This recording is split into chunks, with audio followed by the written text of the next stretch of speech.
lots of room, lots of pizza. You can sit down at tables. You can do all sorts of fun stuff. But now that you have a lot of empty chairs, I need your help.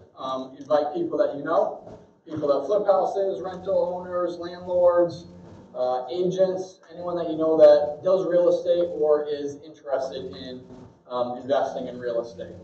So let's roll, because we have a little preview. I looked at the presentation. I always try to look at them early to see if we need to make any adjustments. This presentation is phenomenal. It's something I'm super excited to learn about. I have a little bit of experience with Section 8 rental, so I'm excited to learn more. But they have a ton of content, and I want to make sure they have plenty of time. So the purpose of the group is to bring together investors of all different levels to provide an environment for relevant real estate education, as well as a place to grow your personal network. Who's been here before? Have you met someone here that you didn't know that you've had a conversation with outside of the meeting? A lot of people have, so that's a big reason why we do this group. A couple of benefits, again, networking, education through the monthly speakers. Great place to get connected. There's attorneys that come, CPAs, landlords, there's contractors, a little bit of everybody. Good place to get deals done. Who's done a deal with someone in the group? Bought a house from them, sold something, borrowed money, loaned money. A lot of folks. So good place to get stuff done. Also vendor connections. You'll see this month we added 2 new vendors. We added Mika Cabinets. They're in Highland. They obviously make cabinets. I've been using them for a little bit. Good quality cabinets. And then KCS Construction. Licensed all over the area. So if you're looking for a contractor for a flip or a rental, they're a good fit. I'm using them right now on a house in Hammond. They are licensed in Hammond, so that's cool. Real quick disclaimer, the material and content presented today is for educational purposes only. It's not legal advice, nor should it be taken as such. The content presented is a recollection of the speaker's personal experiences, their success and or failure. You should consult with your own professionals prior to engaging in any activities presented here. The success of the speaker is not a guarantee that you will be successful. Just do your own due diligence. I was talking to someone today, like, well, that sounds too good to be true. I'm like, well, that's just because you don't know enough about that topic. But if you open your mind, do some research, do some due diligence, you'll see that it's actually something that's definitely possible. Go through that. All right, hey, John, I need your help. We're going to get some participation today. Oh, participation. Need everybody to slide to the left. No, I'm just kidding. Who did something this month? Raise your hand. All right, see? You got the mic guy. I'll do that. You need the exercise. Yes, I do. He ate pizza today. It was good. We purchased a single-family home in Hammond. Big thank you to Jared, who was very helpful in that purchase. And what are you doing with that single family home? It is rented out, and we just got our first check. Woo! That's fantastic. Mailbox money is fun. This month I closed on one of my flip houses. I got another flip house under contract, and just got under contract 2 more flip houses. How many total? 2. I got 2 now, but I did 5 so far. Congrats. In less than a year, right? Yep. Man, that's a lot. Get your hustle on. Anybody else? Bought a 7-unit in Chicago last week, so it's going to be a 5 Chicago, hold it down. Don't tell them about the one I'm buying on Wednesday. I will not. You can tell them about it, though. Nope. Okay. Who else did something? Anybody else? Bought a house, sold a house, closed out a loan you did. Nothing? Nothing? What? It's like my bracket. Yeah. My bracket's empty. We got to work on that. All right. We need some new people next month to do something. So if you guys need help and you want to grab lunch, there's plenty of people in here, including myself, that will let you buy us lunch. So feel free to pick someone who you meet that's done something, pick their brain, buy them lunch, and try to move one step closer to your goals. This is a fantastic tool that is for the group. It's our Facebook page. If you're not on that, you want to find it, you're missing out. Tons of questions are asked on there. You know, I need a plumber in Holbrook to fix this. I have this issue with a tenant. Who's the best eviction attorney for Porter? Those are just some of the questions we had in this past month.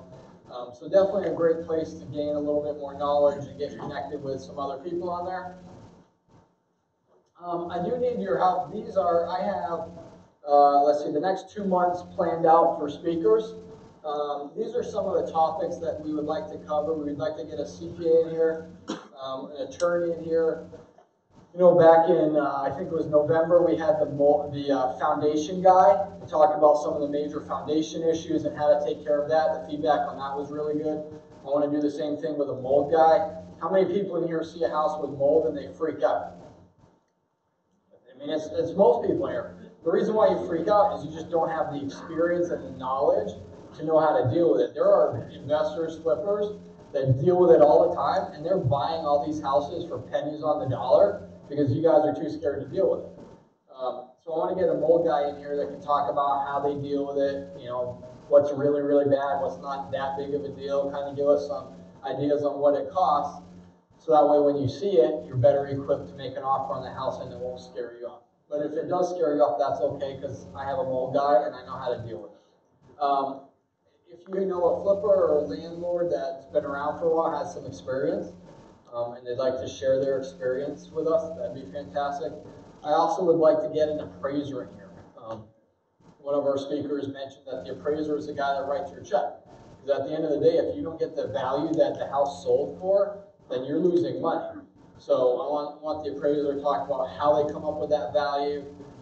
Some of you have sold houses and the appraiser comes back and like, oh, you need to fix this, this, and this. And you're like, what the heck? I just had a home inspection. I fixed a bunch of junk. Now the appraiser wants me to fix some stuff. So if you know what they're looking for, hand railings, peeling paint, stuff like that, you can prevent it on the front end. So if you know an appraiser that would be willing to talk, or really anybody else, you can just grab my card or email us at group@invest.NWI. I'll connect with them. If they're open to it, we'll set up a time. But we're really looking for a couple more speakers for the rest of the year. Real quick on the membership, if you don't want to be a member, that's okay. It's not a fit for everyone. You can just pay as you come. It's $15 per month. If you do want to be a member, it's $120 for an individual, $160 for a year. You can see the perks. We do have access to a members only section on our website.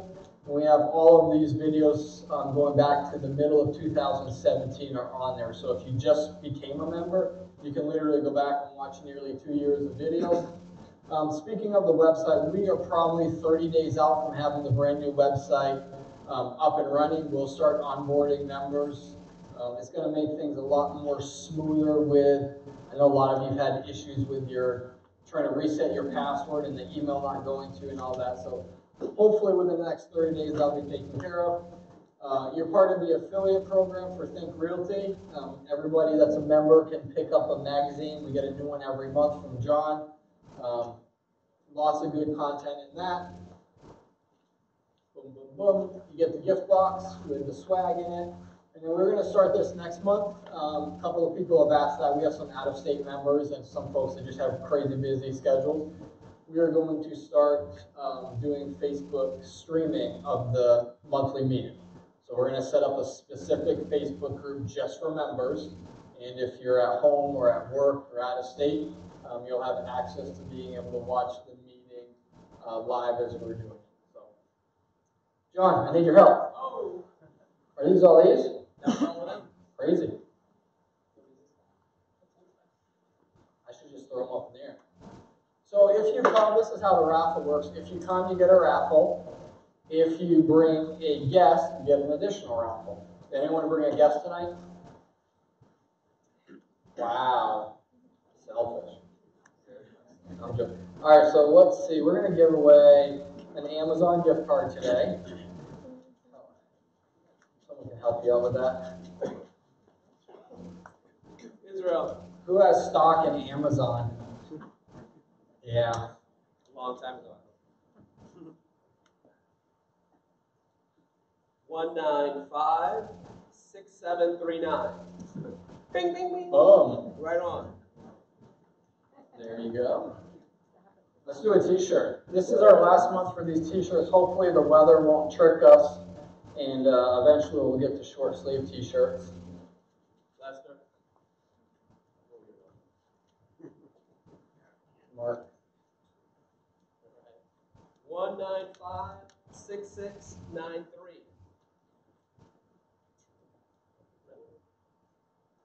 I'll lose your.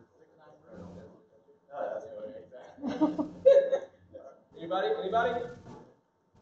Ooh, I'm happy I'll stand up and do some jumping jacks. I know that. All right, do another one. All right, I got 1956706. Ooh, right over there, right on. Let's see. Just bring them back there and let her pick. You don't want. All righty. Pull this up, Mr. Hutnick. Look at that. So Mark's been flipping for about a year, done a bunch. He's made a little bit of money. And this part, we call it the success story. Some of the folks who've done this part haven't really had a lot of financial success. The education and what they learned from the flip is invaluable. But the whole idea, you guys have seen those TV shows where you know they talk about, hey, they just bought this house, and in 4 months they're going to put in 4 weeks they're going to put 50 grand into it. They paid 100. 4 weeks they're going to put 50 grand into it, doing it all on their own. They've never done it before. Then they're going to sell it for 250,000, and they're going to make 100,000. And you just know those shows are unrealistic because one, you can't get $50,000 of work done in 4 weeks. If you are, then your contractor is charging you too much for labor. And realistically, if you sell it for 250, there's sales costs, commissions. So none of that is accurate. So I kind of copy what they do. Let's get real people that have done real deals to present real numbers that are dealing with real issues. So go ahead and share with us what you got there. Here's your, let's see if you have skills. Look at that. When you get to your slide that has the first picture in it, I'll click. There's the link for your video that I'll help you with. All right, again, my name is Mark Hutnick. I'm 29 years old. I graduated Chesterton High School in 2008. Started flipping houses last year. This month, I'm fully 1 year now, March. So, union Boilermaker. I've been doing that for 10 years now, since I started flipping houses. Hello? Oh, all right. Graduated Chesterton High School since in 2008. Been a union Boilermaker for 10 years now. Haven't been back Boilermaking since I started flipping houses. In the last year, I've done 5, and earlier, like I said, I just got 2 under contract. So looking forward to doing those. My profit when I'm going into these houses, I'm looking for a minimum of $25,000. Depending on work, I can fluctuate with that, but luckily lately they've been a little bit higher than 25,000. The way I purchased these houses, my very first one, I went through the bank, got a conventional loan, and I took a line of credit out on my personal house, and that's how I was able to finance all the workers, the vendors, material, and stuff like that. One other thing I like to do myself is credit cards. I have a whole bunch of them. Right now, I currently have 4 0% credit cards. They hold 0% for about 18 months, and I max those out on every single house I get, and then as soon as I sell it, I pay them right back off. So I love that because I get the points back and everything else. So my main goal for doing this is the passive income. I'm looking to get more rentals. So out of those 5 I flipped, I turned 1 into a rental, and I'm looking to buy another one here soon. So this house, 2854 Lower Street in Portage, was the worst house I've done so far. It was a complete nightmare. Hated every minute of it, and it all started from me walking through the house. I went through the house and made so many mistakes. It was terrible. What was that HELOC? That's a home equity line of credit. So yeah, second mortgage on my house. That video up for you. Yeah, the video. We'll talk about your walkthrough.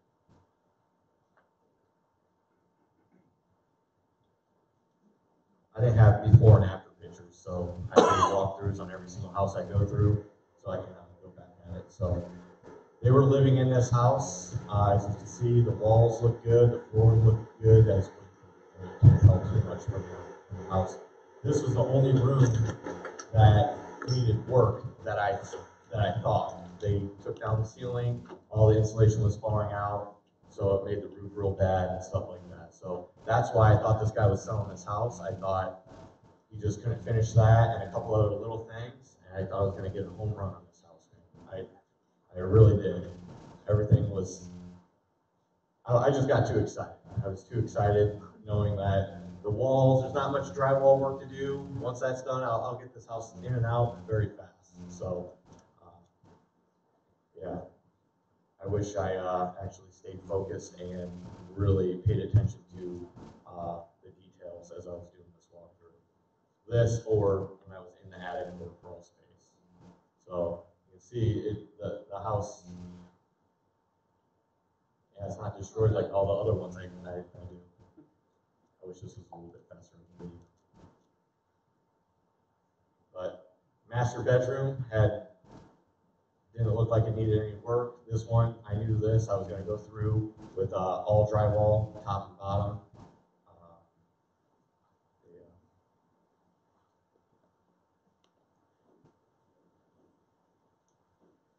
Now, when you bought it, did they clean it up? No. They took out some of the stuff, but mainly left all the junk in there. So this is a 4-bedroom, 2-bath house with a huge rec room and pretty large living room. So what were some of the challenges? We'll get to it in a minute. So most of my challenges were because I'm new at this. A lot of beginner mistakes here, so I want to talk about those. Make sure any of the beginners in here don't make the same mistakes as I did. So the way I found this house, same street. I was flipping another house. Ended up going through all the neighbors' houses, dropping off my card, that I buy houses card, and I talked to a lot of the neighbors. They stopped by, wanted to see what I was doing, and ended up meeting this one, and he wanted me to buy his house. So negotiations started off at $80,000. I worked them down to 65, and that was probably the best thing I could have done. Estimated renovation, when I walked through it, I was figuring $32,000. Estimated profit, I was thinking around $60,000 after realtor fees and all other stuff. So what did I miss? Well, a couple of the big ones. The roof, I knew it needed shingles. I didn't know that it needed every single sheet of plywood plus some trusses. So looked at that, and they took off those shingles, and I started actually looking through the attic. I was shocked. So that was a huge cost that it really hit me. The second thing, one of the bathrooms I knew had a toilet leak.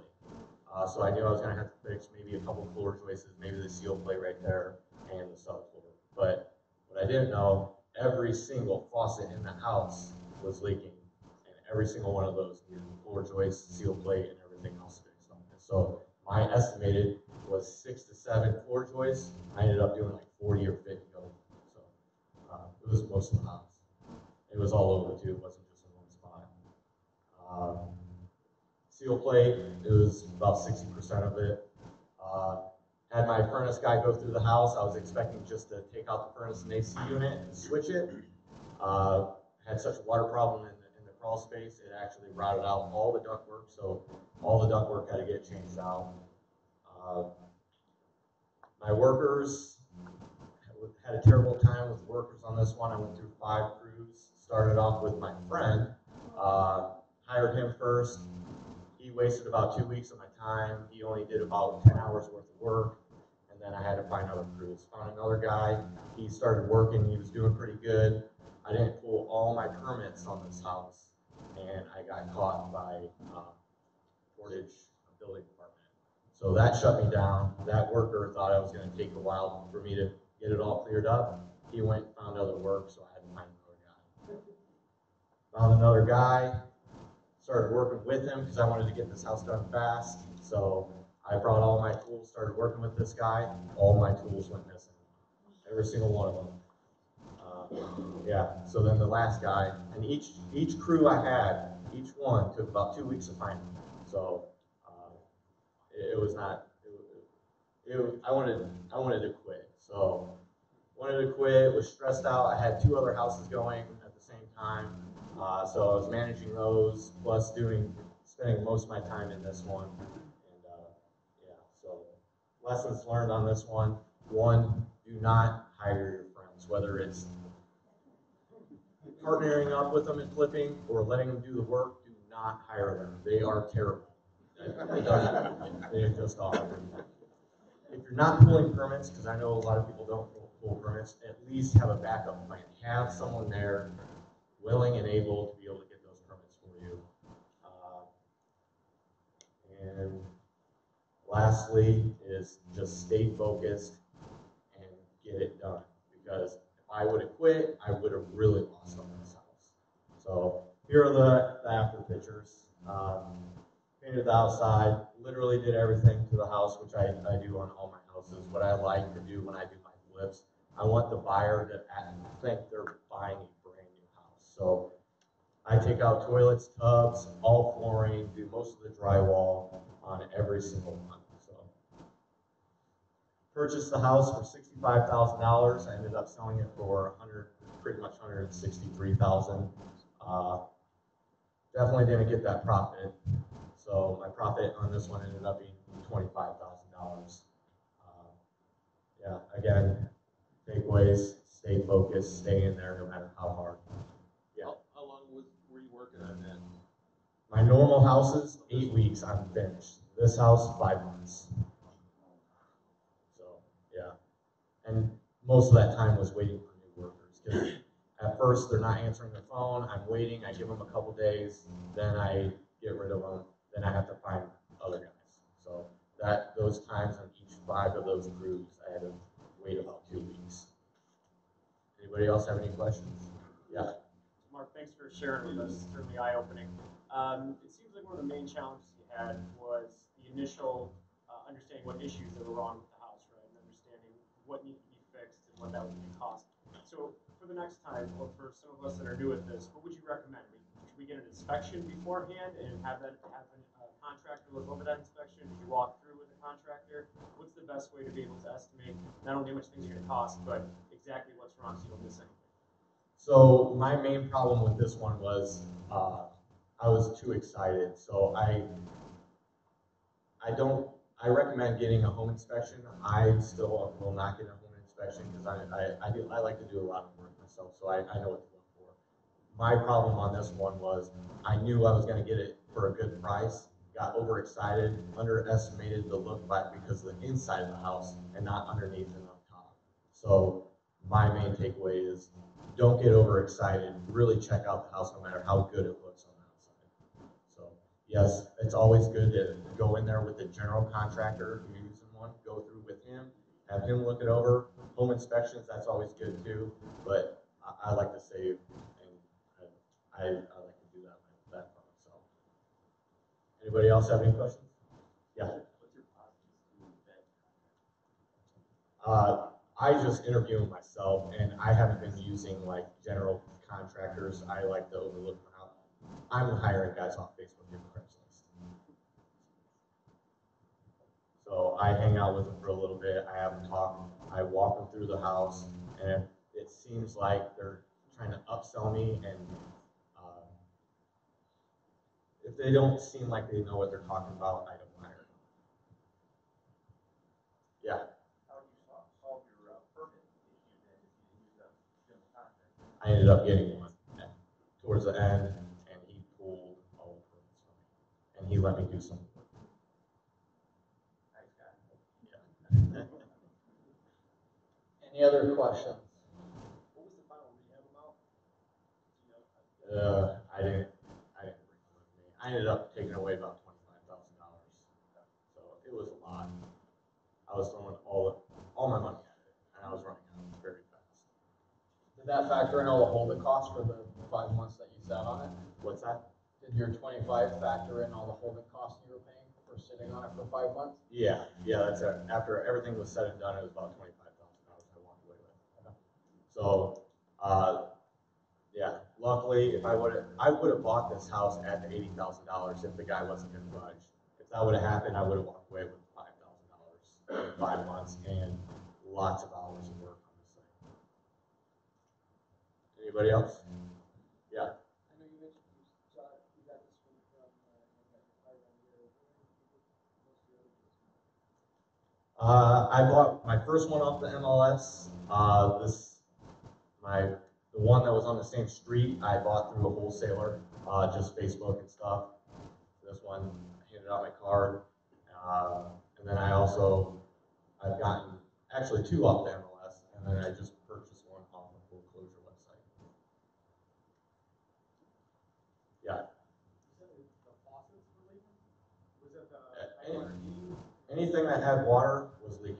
So, the drain line for the kitchen, that was leaking, leaked right on the seal plate, and everything that was near that drain line, it ruined the floor joists on that.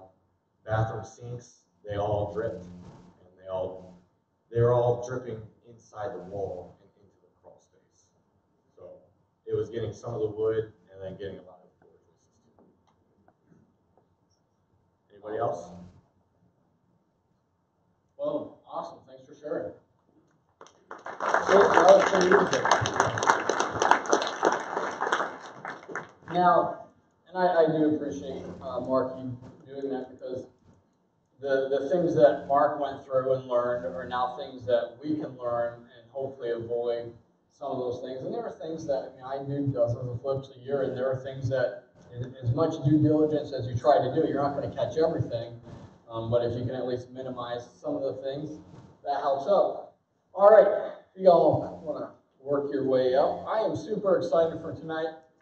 We have David and Barbara from the Hammond Housing Authority here with us tonight. And they're going to talk about Section 8 rentals and everything that goes into that. So if you want to take some notes,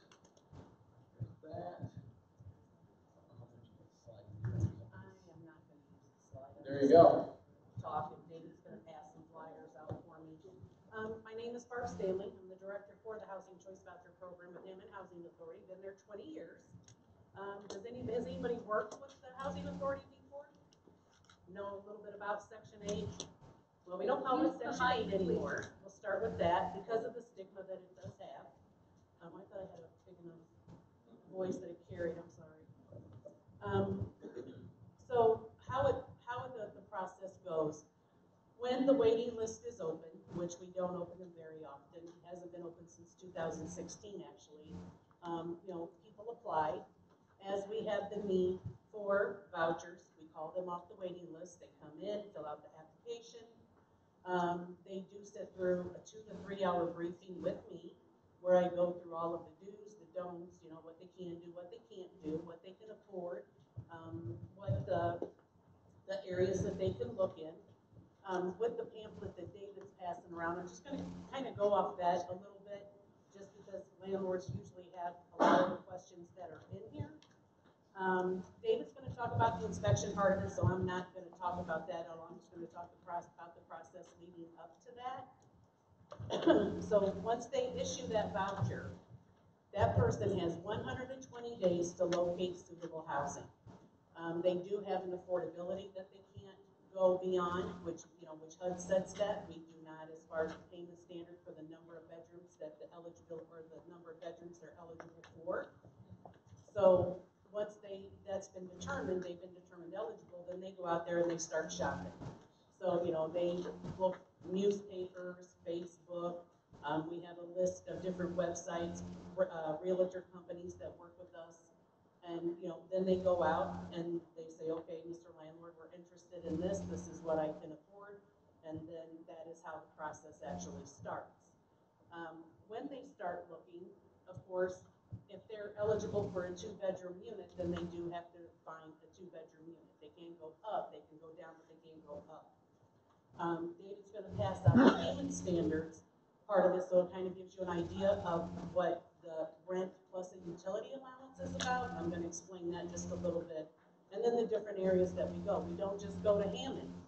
We go to St. John, Cedar Lake, Lowell, Crown Point, Maryville. as long as it's south of 74th Avenue in Maryville, because prior to that is Gary, and they don't like to share their territory with us. We go to East Chicago, Whiting. So we do cover pretty much every county in Lake County, other than Gary, or city, I'm sorry, city or town. Griffith, Highland, all of those areas. The payment standard for the area is set by HUD. It is not set by Hammond Housing Authority. And as David is passing those around, I'll go ahead and talk about them just a little bit, so you have an idea of what they are. For studios, because we do have studios, the way that HUD has broken this down, because they're trying to get people out of poverty areas, obviously. So where before we had one set payment standard, regardless of where the unit was at. Well, HUD figured out, we need to do the payment standard by the area that the unit is in. So, Hammond, a studio is $590, a 1-bedroom is $753, 2 bedrooms $930, a 3-bedroom $1168. Then when you get to the little higher areas, Crown Point, Dyer, Munster, the prices go up, of course, because you're in a better area. So it is based on zip code. And if you have a 3-bedroom unit in Lowell, that's $1,304. So this is with the utility allowance. The more utilities that the tenant has to pay is less that they can afford in rent. So when David comes up, he's going to talk about the request for tenancy approval, which that is what gets your inspection going, get your person into the unit. When they come, they'll have that request for tenancy approval. They'll also have a calculation sheet. In order to be eligible for this program, you do have to be income eligible. So when they go shopping for a unit, they already know what their maximum affordability is. And they always, or should always, have this sheet with them. When I spend 2 to 3 hours with them in a briefing, that's one of the things I always make sure that I tell them. Take your calculation sheet with you, so you can show a prospective landlord, you can show an owner, what you can afford and what you can't afford. It doesn't waste your time and it doesn't waste our time. The benefits of working with the voucher program is when you have an unassisted person in the unit, you can only chase them for rent. When you have a voucher person in that unit, you can call Barb Stanley, me, and say, hey, Dina hasn't paid rent for a month, can you help me? We send her a letter, Dina has X amount of days to pay it, or she risks losing that voucher. Whatever happens in that unit, you always have the housing authority to back you up. We're partners in it. You're not out there by yourself. It is a fairly simple process with the inspection, and again, we'll let David cover that. But once the person moves into the unit, of course, we need you to be your own inspector too. Don't wait until a year later and then, you find something that maybe you don't like. Go in there until you get to know them. You know that they're taking care of the property. But if they're not, if there's problems, you always have the housing authority to back you up. I just helped a company get $3,000 from somebody that, done damage to the property. And that is the stigma that Section 8 has. They go in there and they tear the property up and then they move on. But that's really not true. If you give us the proof, the verification that this is what's going on, we can terminate the voucher. They're not trying to lose that voucher because they were on that waiting list for a very long time to get it. So, I would say the majority of our families are good families, elderly, disabled. We work with all populations. So the stigma that you've heard may not be the actual case. So I know the inspection part of it is something that you really want to know about. So I'm going to let David come up and talk about that. Barb, Yes. is that something recent? Is that where they can lose their voucher if No. they destroy a property? That's always been that way? It's always been that way. Okay. Yeah. We want to keep good relationships open with landlords. So that's why, if there's a problem, absolutely. We're partners in this. You sign the lease with the tenant, not the housing authority, so it is your lease. But we help you enforce that lease. Not paying rent, damages, other people living there that shouldn't be living in the unit. That's always a big one. I got a voucher, I'm going to let my boyfriend or girlfriend move in and live happily ever after. Well, not in Hammond, not with Hammond Housing Authority. And also you said that the tenant pays the rent? I thought It depends. on their income. Okay. Every person is responsible to pay 30% of their monthly adjusted income towards their portion of rent. You know, sometimes it means that portion may only be $2, and the housing authority pays the rest of it. You know, sometimes it may be the reverse of that. Maybe they have a really good job, so they pay the majority of it. But either way, you know, we do have direct deposit. Your checks are there on the first of every month. You're not waiting until they get paid or whatever that it is. Sometimes it does end up where we pay all of their rent. Sometimes it's a very small amount. It just depends on their income. Yes. What are the criteria for it to be 100% subsidized and you would pay all the rent? Is it just a matter of their income or are there other criteria? It's all income based. Okay. Yes. Yeah. Yes. So on the other side of that, if you said it could be the opposite where they have a really good job, where is there a line, a percentage that would say you're over that percentage, you don't need our help and you're taking the spot away from someone who does? And when that happens, when they pay the full rent themselves, we still hold that file open for 6 months. So in case something happens, you know, and they lose their job or whatever that it may So be. 100% is the line? When they can pay 100%? When they can pay 100% of the rent on their own, then it's called abeyance. We put their file in abeyance. We just hold it open for 6 months. After that 6th month, then they're on their own. Then you no longer need us, they don't need us, and then they continue on. And I mean, that happens often, you know, where they come onto the program and maybe are in school or, you know, don't really have the job that they need, but because we also have a family self-sufficiency program that helps them build their income. Yes, ma'am.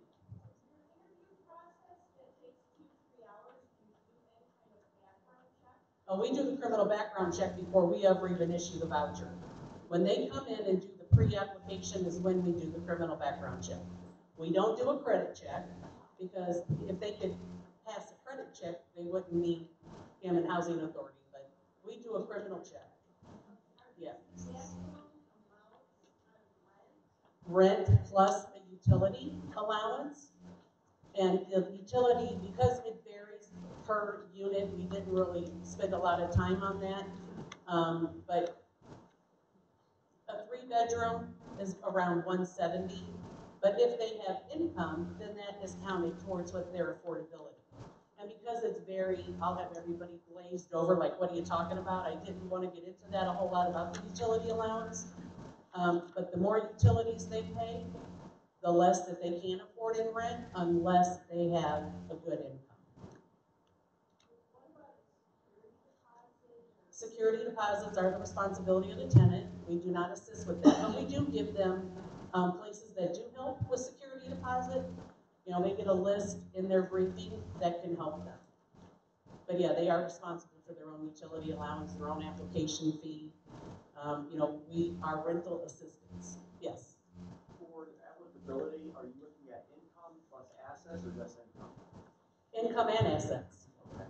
Yeah, which they don't have a lot of assets again, or they wouldn't. Well, I Right. did an open house last night and had 2 Section 8 recipients show up. One was driving a new Lexus and the other one had a Cadillac that was from like 2014. I was just curious. You know what? We opened up applications. We had them come in a limo. Right. You know, it is crazy. You know, I've been doing this 20 years. When I retire, not too long from now, I'm going to write a book. Because I have seen it all. You know, but unfortunately, you know, I just have to go by what can be verified, and that's all I can do. You know, otherwise we would have nobody. Yes. So, being unfamiliar with vouchers, when you say they get a voucher, are they getting cash? No, Are they they are getting not. a check that they deposit to their account? No, they do not. Does the voucher come to the landlord? The voucher is only what they use or what they get that says, hey, you are eligible for rental assistance. It has their name on it, it has my name on it as the director, how many bedrooms they're eligible for, and when it expires. So what I'm trying to understand is, do the funds go from Hammond Housing Authority to the renter? No, to the landlord. To the landlord. Because Absolutely. when you talked about, Yeah. potentially they could have their voucher, you know, pulled from them. Terminated. I was just trying to understand what happens to the No. homeowner, the landlord. This is how it they works. stop paying the money. Every year HUD says, okay, Hammond Housing Authority, East Chicago Housing, all 50 states, this is the money that we have that we've been allotted. This is what your average lease up is. This is what the average cost is. So this is what we're gonna give you. So like with us, $400,000, you know, then we have X amount of families that we have to distribute that amongst. You know, so if we're not reaching that maximum to spend all that money, because Lord knows we don't want HUD to take our money back, you know, then we're gonna issue vouchers. We have people out there shopping. I have a briefing tomorrow. And you know, anybody is welcome to come and listen to it. It's open. You know, but no money ever passes into their hand, ever. Yes. So this money, is this coming from the federal level or It the is. state level? From the federal level. Yeah, from HUD, directly Washington, and then it's distributed to the different housing authorities. Yes. I got a three-part question. Sure. What I'm is- ready. I've been where doing and 20 when is years. this- I'm ready. Where and when is this briefing at tomorrow? At Hammond Housing Authority, And what time? it starts at 8 a.m. And if you're late, I won't let you in. Come on, it's early. My next question is, I do not see Portage on this list. Porter County is not part of us. Okay, Yeah. it's you would Lake have- County. It's Lake County. It is Lake County only. Okay. Yes. And my third question, this PBV at the top of this paper? Those are project-based vouchers, and I'm glad you asked that, because, you know, as investors, you may, you know, purchase a property that is, mixed, which it could be a project-based voucher. What that means is, you rent that unit with the voucher, and then if that person moves, they don't take that voucher with them. So we have investors that do that. So it's like a building that's just Section 8. Mixed, no, you can't do just Section 8, but it would be mixed. So you would have tenant-based vouchers, that's what we do. Project-based vouchers, that's what a investor would do. And then they have another one that is called the tax credit or Section 9, but they're all income-based. The tenant-based, which is mainly what we do, is not all that HUD supports. There's a lot of mixed income that they do, a lot of mixed finances. Yes. I was wondering about when you guys, let's say you pay half the rent, direct deposit, the landlord then is responsible for collecting the other half? Yes. And is that the same way with utility voucher? You guys will direct deposit or pay NIPSCO and then? We pay NIPSCO directly. We And do they not give pay anything to the tenant, nothing. And then they pay the other? Right, right. Now in Hammond, I don't know if it's this way everywhere, but like in the city of Hammond, the water has to stay in the landlord's name, which the tenant can still pay it.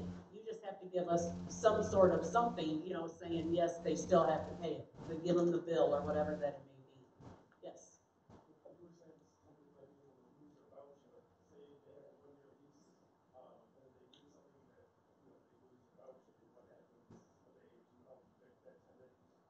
The eviction is strictly between the property owner and the tenant.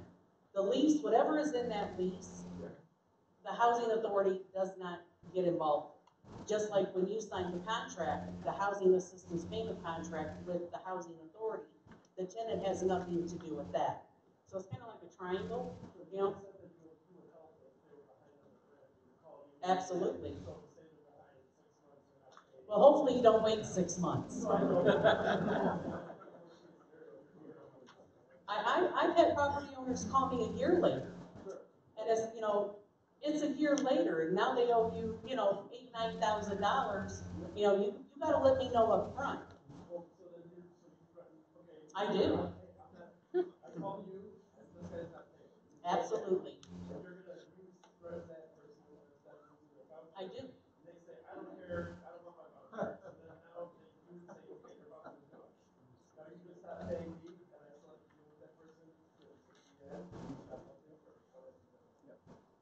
Unfortunately, yes.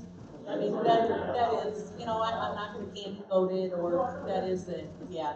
You know, we give you notice. You know, the same time that they get a notice that they're going to be terminated, you get that same notice.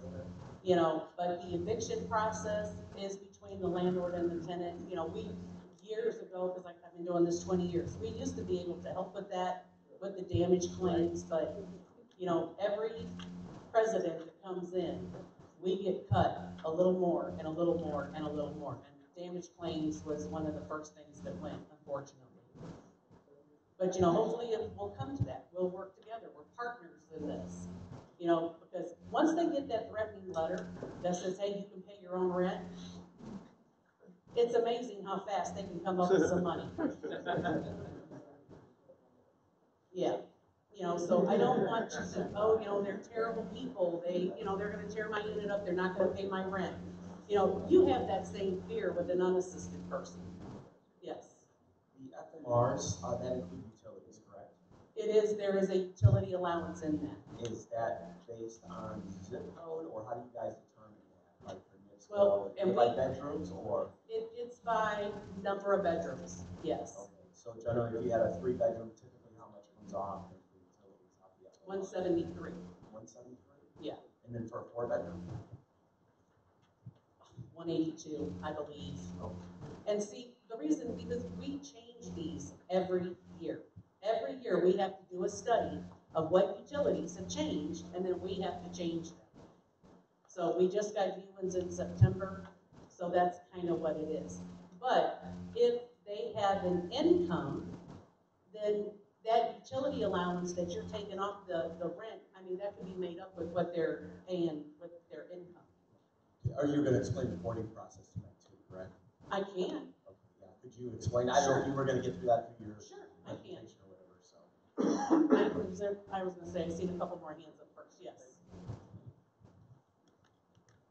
So you have a budget every year of what you Yes. guys can spend. Have you ever been in a position or come close to that, like a 10-month, 11-month, where you don't have anything left and you're SOL, or is it budgeted so well that that's never been an issue? It has been an issue, but luckily we've had a reserve. So that if that happens, we do have a little bit of reserve that we can tap into. Normally doesn't happen in all of my 20 years, it's happened twice. We are more concerned at this point that the budget's just going to be cut altogether. You know, this is a crazy administration. You don't know what's going to happen. You know, right off the bat, we were cut 10%. Well, that's 10% of families now that we can't serve. So it does make a difference. But there is, you know, like when the government shut down, oh my gosh, my phone was ringing off the hook. You know, are we going to get paid? Are we going to get paid? Are we going to get paid? Yes, you're going to get paid because we did have that reserve. It did save us. Any more questions? Are you talking about? What's Yes. the utility allowance for a 1 and 2 bedroom? A 1-bedroom, I believe, is 81. A 2-bedroom, I believe, is 153. Is that include water? That's everything. That's why I say, the more utilities that the tenant has to pay, the less rent is affordable. Okay, let me go back here. Gas, electric, water, sewer, trash, stove and refrigerator if they have to supply it. David, we should have brought those utility allowances. I didn't want to though. Someone asked this question in our Facebook page. I'm back here. Okay. With the government shutdown, if that had gone on a little bit longer, would that have affected your funding? Probably. Yeah, it probably would have. You know, we knew that we were covered for 2 months. After that, you know, we are essential, so we kept going back to that. You know, when they were cutting people off and, you know, not getting paid, we are essential, so we were banking on that we were going to be essential. And HUD did send out a memo telling us how far we were going to be covered, and then it would be looked at again after that. So luckily that didn't happen. Yes. So as a landlord, just like you had the chance to interview the potential voucher recipient, do I have the chance to interview the person who might be? Absolutely, we encourage it. Not only can you interview them, you can have them fill out your rental application, then you can call me, hey Barb, can I come and review it with you? And then I review what information they gave you to the information that I have. Yeah, we are always your safety net. Always, yes.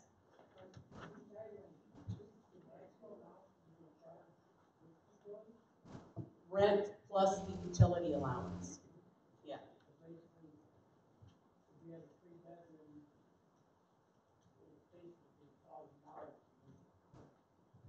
Motion to charge.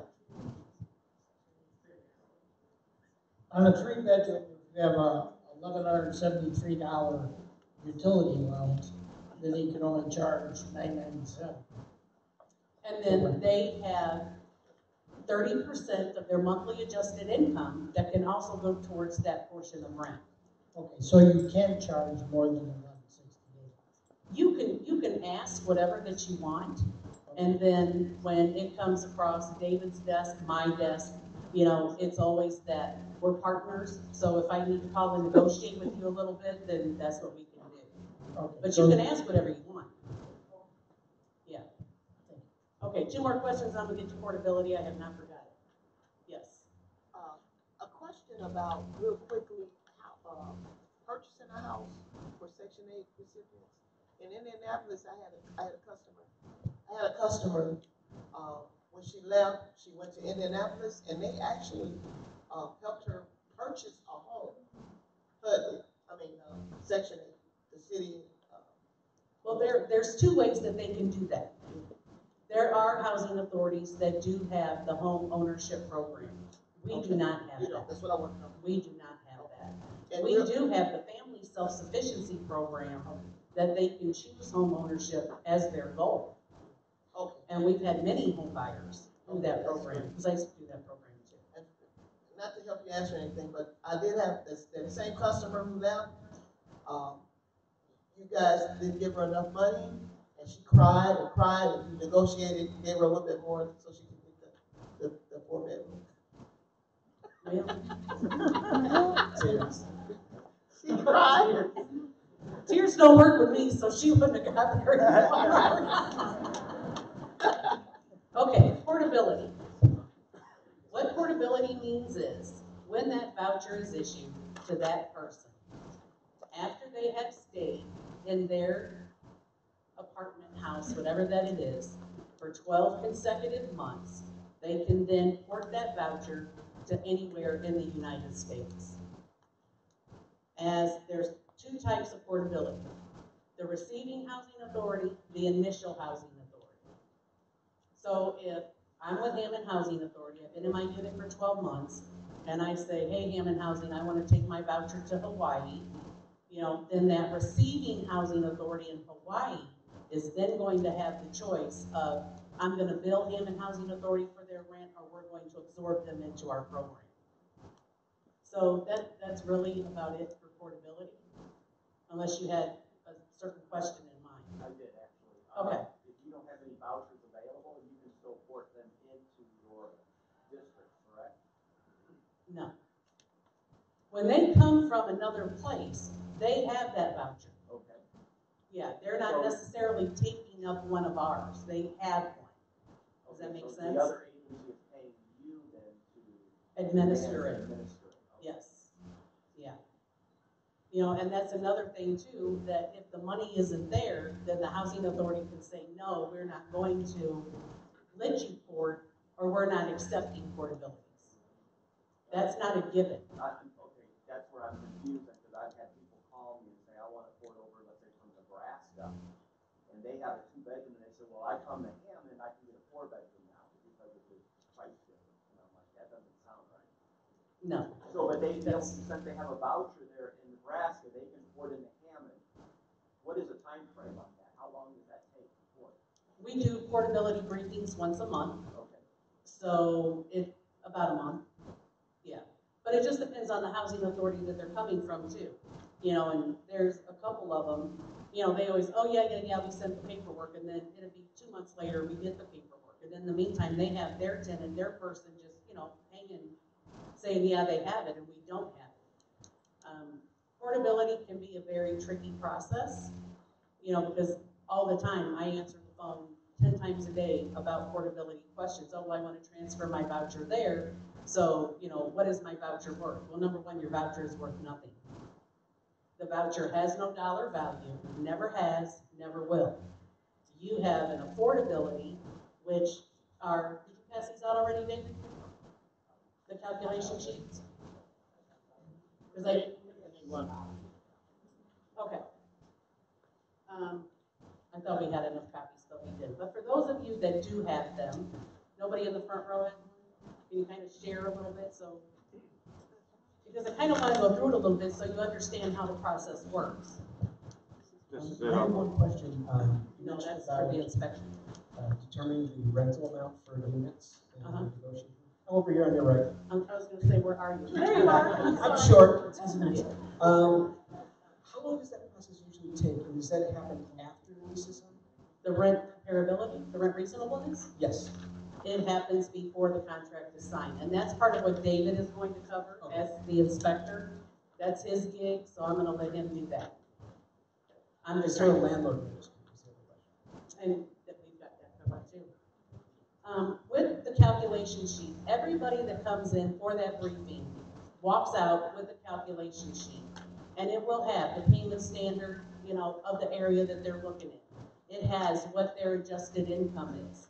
As you go on down, it will tell them exactly what they're gonna pay, what we're gonna pay. You know, I always encourage landlords to get a copy of this, so then you know what it is, and they should have it with them. I always encourage them to take it with them, but if they don't, you can call me and say, hey Barb, I got so-and-so interested, can you tell me what the affordability is? It is a good program. We've had a lot of success with it. We've had some failures too, you know, but if you work together, it can be successful. I don't want everybody, oh, it's Section 8, cringe, you know, because they don't call it Section 8 anymore for a reason. It actually didn't been called Section 8 since about 1999. Yeah, it is the Housing Choice Voucher Program. Yeah, because Section 8 has such a negative stigma in the community. That's it. Let's try and call it something new. So, you know, hopefully it helps you a little bit, you have a little more of understanding, but there's not any more questions. I'll let David, yes. So, do you guys have like a place where you can, if I'm a landlord with available units, what's the best way to get it in front of your people with vouchers? We have a sheet that David actually is going to make part of his presentation, and you can email them in. We are trying to get our website to be friendly with everybody, where all the forms and everything are going to be there, but it's a work in progress. Seriously. Yes. The That's other okay. part is, the payment standards that are on that other form that's been passed around. How does HUD come up with those figures, or how are they handed over? Are they revised every year? They are revised every year, and how HUD determines that is they do some sort of census tract study on the metropolitan areas. And how they do it from there, I don't know, because they will email and say, hey, Hammond Housing Authority, here are your payment standards. But I know that they do it by census tract. I do know that much.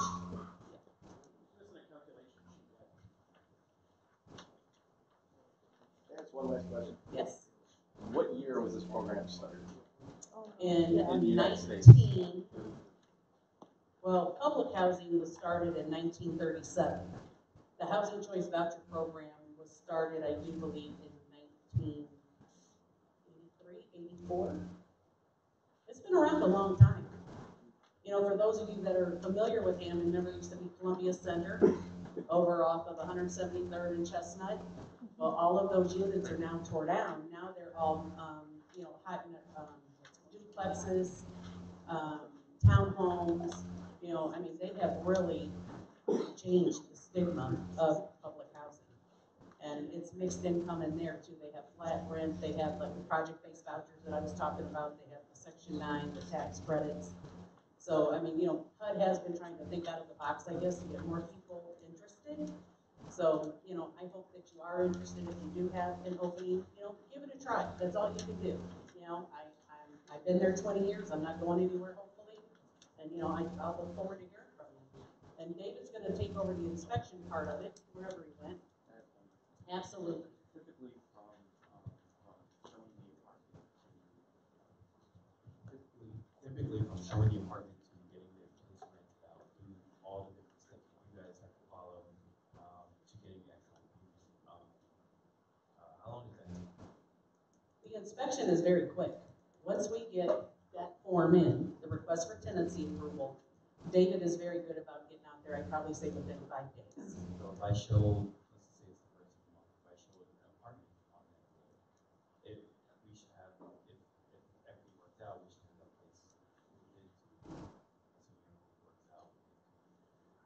So how that works is, once all of the paperwork is in, because there's paperwork, we're dealing with HUD, so there is paperwork. So if you miss the first of the month check run, then you'll be in that 15th check run. Sometimes you do get 2 months together, but then after that, first of the month, that money is in your account. Actually, it's there the day before. It's not even on the first, it's the day before. Yeah, it's all direct deposit, except for the first check you get. For whatever reason, that first one has to be a manual check. But so for the time to get all the paperwork in through, how do you, is it? 3 to 4 weeks. So when they show up to my place and they're wanting to rent a place, I'm waiting 3 or 4 weeks to. They are going to pay their security deposit. They are going to pay their portion. And then as soon as you sign on the dotted line with the contract, we release payment. So it could happen in the perfect world. It all could happen in that same month, but it don't always happen that way. That's why I say the first time you may get 2 checks together, and then after that it comes the first of every month. Yes. How many people in Lake County are on this program? I don't know about all of Lake County because there's other housing authorities besides us. But right now, including portables, because we have to count them too, and everybody, we're roughly about 800 people. That's Hammond Housing Authority. I don't know about East Chicago or Gary or, Indiana. I don't know about that. 800 vouchers. Yes. And out of that 800, how many got picked off last year? Oh. That's the question. You know what? I just did this report actually. It was like 13, 14. It's not bad. That's because we have a good relationship. You call, I'm the person that you call. And hey, Barb, so-and-so's not paying their rent. Okay, then I send them the letter. I send you the same letter that I send them. That's why I'm saying it's amazing how fast somebody come up with some money. So then out of the 800, how many calls did you get from landlords last year complaining about their tenants? Percentage-wise? 10%, I'd probably say. And out of all of that, I had one landlord that the girl moved out and there was damage to the property and she just wrote that landlord a $1,900 check yesterday. So, we do try to work with you. We don't want anybody to be screwed, to be blunt. Yes. So out of that 800, if you could estimate, how many are 100% subsidized when you guys are paying all of the rent? Are there a lot of those? Maybe 40, 45. Because we do have the family self-sufficiency program. They are encouraged to work. This isn't, and I always say this in the briefing, we are a rental assistance program, not pay your rent for the rest of your life program. Use it for what it's intended for. We have tenants that have been with landlords 15 years, and then you have those ones that like to move every year. That I can't determine or I can't give you a percentage. Yes. For determining eligibility, do you include if they get disability, Social Security disability, is that included in your? It is. Yeah. The only thing that isn't included in determining eligibility is adoption assistance. And when they have assets, I've been doing this a long time. I haven't seen a bank account with $1 million in it yet. But if they did, it would count. Right. It's their moms. Yeah. Exactly. Yes. Oh, I have a turkey investor that I sell turkeys to, and a client has a person that has a voucher from Illinois, Chicago, and they're bringing it over here. What's the turnaround time on that? And it seems like the voucher in Chicago is more than the voucher here. They are. The vouchers in Illinois are much more than they are here. I can only speak for Hammond. I don't know what housing authority that she's having it sent to or eat. We have guys too. But for us, we have those briefings once a month. If we have that paperwork, then they are sitting in that briefing that month. It really depends on the housing authority that they come from, how fast they get that paperwork to the receiving housing authority. Now, you said sometimes you absorb the cost and sometimes it's the other person absorbing the cost. Right. How do you determine? How much funding we have. If we don't have a lot of money left, then we're gonna build. If we have some money that we need to spend, then we're going to absorb that voucher. Now, does that funding come from the other housing authority? If we're billing them, yes, and then You're they billing them back, so you're paying. correct. And the other question is that we have home ownership programs? We do not have a home ownership program. We have a family self-sufficiency program that they can choose home ownership as their goal. But we do not have the home ownership program. I do not want the home ownership program. I hope we never get the home ownership program. So the self-sufficiency, they can, They can. move forward to purchase. They can. And we have had many. Mm-hmm. Okay, thank you. And they don't have to buy a house in Hammond. They can buy a house in Hawaii if they want to. Yes. This 219-989-3265. Extension 317. 317. And this is my email because I want you to have that too. That's important. It's Barb, letter E, Stanley, Stanley, at hammondhousing.org. You can dial extension 317. If I don't pick it up, leave me a message and I'll call you back. Because my phone rings nonstop. Yes. B, as in boy.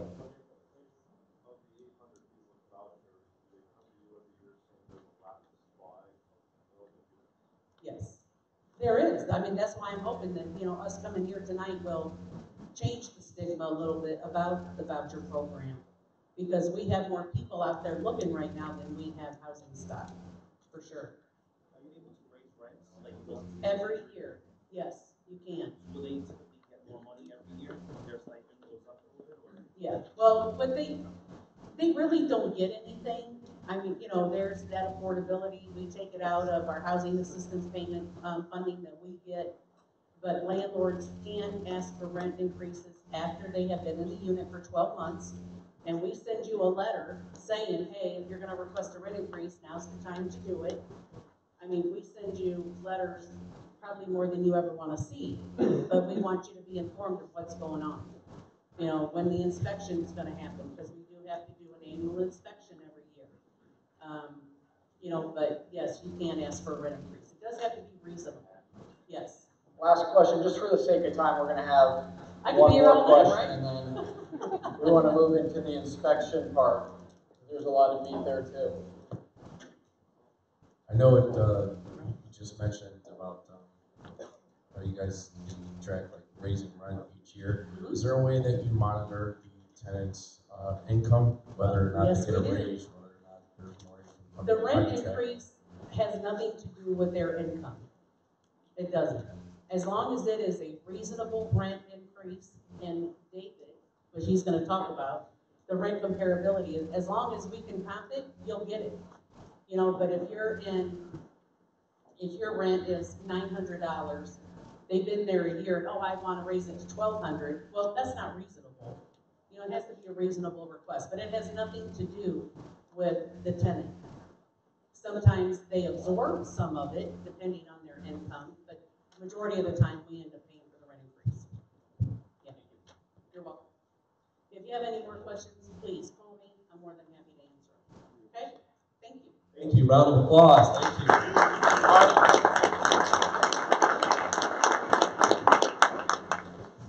So that took a little longer than we thought, so I'm probably going to go ahead and go through these slides a little quicker than I thought I would. Just go ahead and make some time. So leave some time for questions, okay? Everybody should write down the phone numbers. Of course, you have Barb's extension. My extension is 318. We can't hear you. Hello? No? All right. Extension 318. So that's a voicemail that's available 24 hours a day. Feel free to go ahead and send any questions you have. Let me go ahead and give you my email also. It's D for David. It's my last name, JASKI@hammondhousing.org.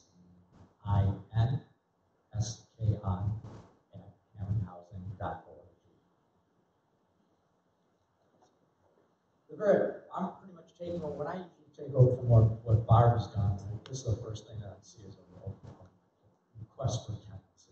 And I can't really do anything until I get this request for tenancy. The request for tenancy has already gone through everything Barb has done, and they've done calculations in regards to affordability. I'll receive this, and this, when Barb has told everyone during briefings, is they should fill this out with the property manager. If there are blank spots on this, that's when you usually get a phone call from me in regards to trying to fill some of these in. I will also go ahead and have some additional questions I'll ask you because I'll be doing rent reasonableness also. And so that won't be on there. So that's the first time you'll hear from me. If you don't have this in here, either you didn't drop it off or the tenant didn't drop it off. What I'm doing every day on a daily basis is a housing quality standards inspection. And this is basically, it's a requirement by HUD that every one of these houses, apartments, condos, whatever they may be, are inspected before anyone can. That's what this is about. Some of these, when I usually go ahead and do the inspection, I move pretty quickly through the place. It doesn't take a whole lot of time for me to move through it, especially on initial inspection. The initial inspection is the place is vacant. And a lot of the rooms have similarities. The living room and the bedroom. Bedroom and living room, you have some requirements. I'll just go through some of the requirements. You need 2 outlets or 1 outlet for the ceiling. That's it. If you have more outlets, that's fine. If you have more lights, that's fine. And then I go ahead and I take a look at basically, I take a look at the outlets in regards to are they working? Are there burn marks? Are there cracks? Are missing plates? I move right on into the windows. Are they working as designed? They should go ahead and all work properly. They should go ahead and hold. They should hold the wind, snow. They should not have broken plates. The ballast should work so that when the window is flipped up, it doesn't fall down, because that would be a little bit of a hazard. The doors on the living room, you can actually have the exterior door. I'll go ahead and make sure that that is secure.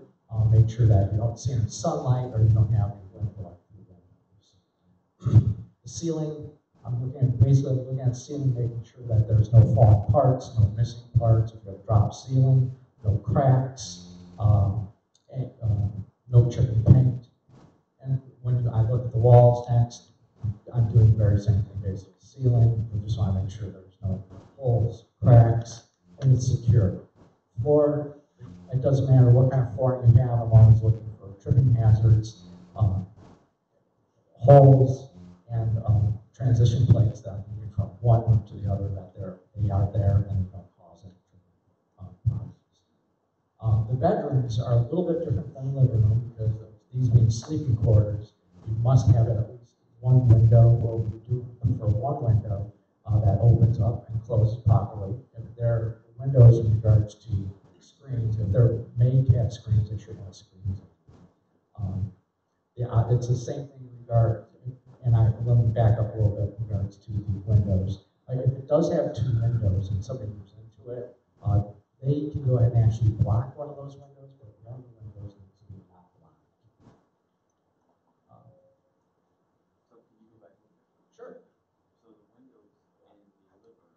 Yes. Can they be ones that are Oh, they can be like a bay window or something like that. They should function as they're designed.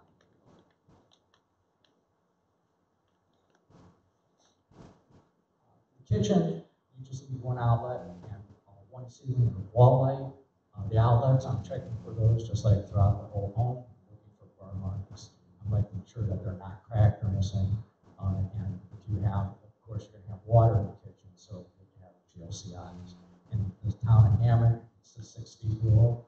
I'm not sure what it is in every other community, but that most of the communities they cover that. Windows are not designated in the kitchen. They're not required. If they are there, they need to work properly. You can actually have 1 window. If it's not a very good window, or if you'd like to go ahead and nail it shut, you can. But I prefer that you don't. You probably don't want it also, just because you can have proper ventilation. Bathrooms, you have to have 1 ceiling, 1 ceiling or wall light, and then you're going to have GFCIs. Windows not required. Ceilings, you're looking for all the same things. Make sure that there's no cracks, falling portion, parts, chipping paint. Floor, once again, make sure there's no holes in the floor,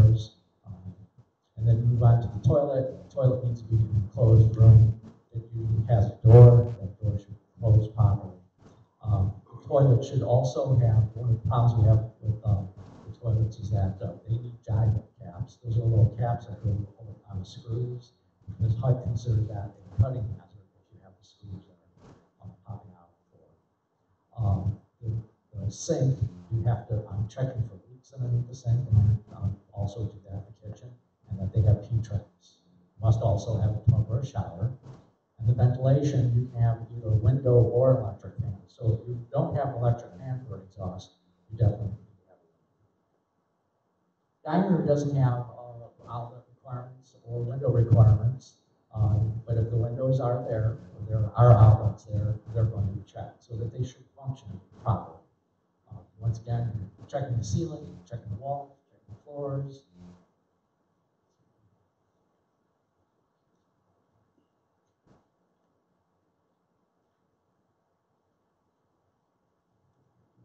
We jumped into the building exterior. In regards to the building exterior, after I've already finished I've gone from room to room and any additional rooms. I'm checking for foundation problems when I walk around the property. I'm checking the stairs, the rails, and porches. Basically, if there's rails there, they need to be secure. So I walk around and pull on every one of those. If you're over 30 inches on some of these porches, you must have rails. The stairs need to be secure. You can't have any tripping hazards or falling apart the concrete or missing the stairs. The roof conditions and gutters. In regards to roofs, I don't go on roofs. I just look at them from the ground. I just walk around the perimeter of the house. The only way I can tell if the roof is really a problem is if you have leaks in the house, and you'll be able to see those when I'm in the different rooms looking at the ceilings. So that's something that I don't want to do is go up on roofs. Gutters, I'm making sure that gutters and downspouts are all in place. They're not a requirement, but if you have them, they need to be working properly. Chimney condition, I'm just making sure that it looks like it's secure from the ground. Again, I'm not going to go up on it. And then we have adequacy of the heating equipment. Basically, I'm walking from room to room, making sure that every room is warm and that it's working properly. A lot easier to test that in the winter than the summer. The safety of the heating equipment, just making sure that the flues are in place. I don't smell any gas leaks or anything. This is usually in the basement. Ventilation and adequacy of cooling. There's no air conditioning that's required. If you supply it, that's great. It needs to work properly. But what they do, what HUD does require is that you have proper ventilation to the house. That's why you should have windows that are actually working and functioning properly. And the windows, you don't have to have every one of them working. You can have a choice to nail something shut, but then you run into this problem. The water heater, of course, I'm usually in the basement at that point, and I'm checking the flues on that. A lot of the times the flues are knocked out of place, or they're not aligned properly. The water supply, either it's there or it's not, I go ahead and I can usually, the only problem I can run into with that is if, the water is extremely rusty or something, and usually is a fault, and it's been sitting vacant for a while, so I'll run water. And any additional plumbing problems.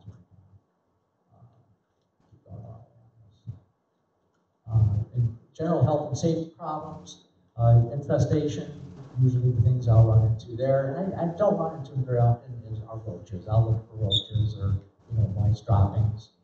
Garbage and debris inside of the property, and also garbage debris outside of the property.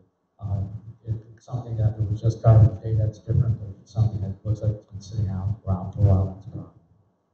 The interior stairs and common hallways, they do need handrails, and you make sure that those stairs are in proper working condition and they're safe. Elevators, I don't run the elevators too often. Usually they're checked by an outside source. The interior air quality, when I go from room to room, I'm trying to tell if there's some type of gas or sewer smell. And smoke detectors. Smoke detectors are something that I run into a lot of problems with. I'll go ahead and, after I'm done with my inspection, I'm sorry. I just had a question back on infestation. If you find something that needs to be addressed, how do you handle that between determining if it's a resident responsibility versus something that the owner, or what do you do when you see something? Well, if it's a pretty clean place and there's infestation, I would say it's usually the owner's fault, you know, but if there's a lot of trash that's left out, you know, that'll be also mentioned, and, you know, at that point, it would probably be the resident tenant that's living there. So there's kind of a judgment call? It's kind of a judgment call on the spot. Okay. In my city where I rent, generally speaking, the city ordinance says it's resident occupant's responsibility of a single family home.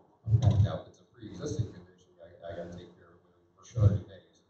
But after that 30 days, it's their responsibility, even if it involves bringing in a professional there. So I'm curious. What's it? What's that? Where is that? In Gary. Here. Yes. I don't go in Gary, you know, so that's something new, but it's always something new for me to learn.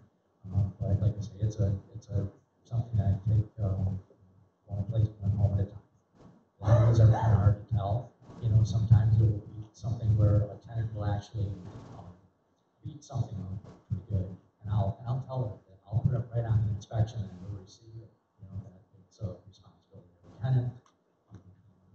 And it doesn't help you too much. You know, you have to work with these tenants also to go ahead. Some of these people just they need your help to be able to fix it. Thank you. Smoke detectors can be battery operated only, or have to be hooked to the electric? No, they can be battery operated. Smoke detectors are one of the last things I do when I run around the property. Well, first of all, you have to have one on each one. So if you have a 2-story home, you can have at least one upstairs, one downstairs. Some of them landlords put one in every bedroom, hallway, and they put a couple in the basement. But we need to have at least one on every level. It is a responsibility of the tenant to make sure that the batteries are working properly. Of course, they're not working properly if they're beeping. I usually can hear them from outside when I walk up to the house, you know, and I say, do you have any batteries available? Which, that brings me to something that I don't want to forget about to talk about, is that you're welcome to go on inspections with me. Of course, on the initial inspection, if you're a new landlord and I don't know you, you know, we haven't worked together, definitely I'd like you on the initial inspection. The annual inspection, you're also welcome and come to the inspection. I have a couple landlords, they send somebody all the time where they come themselves, and they come equipped with batteries, smoke detectors, you know, and outlet plates, you know, that may be cracked, so that we can get the inspection passed right there on the spot. They usually will be there. So you're always welcome. Do you inspect every year? Yes, every 12 months we're supposed to inspect. What would happen in the initial inspection, I inspected, I'm probably going to be back in about 8 months. Reason being is I'm supposed to inspect these before there's recertification. So the first one will happen pretty quick. It'll go by pretty fast. But otherwise, after that, it's once every 12 months. What if the tenant bangs up the walls, the corners, knocks the paint off? Whose responsibility is that?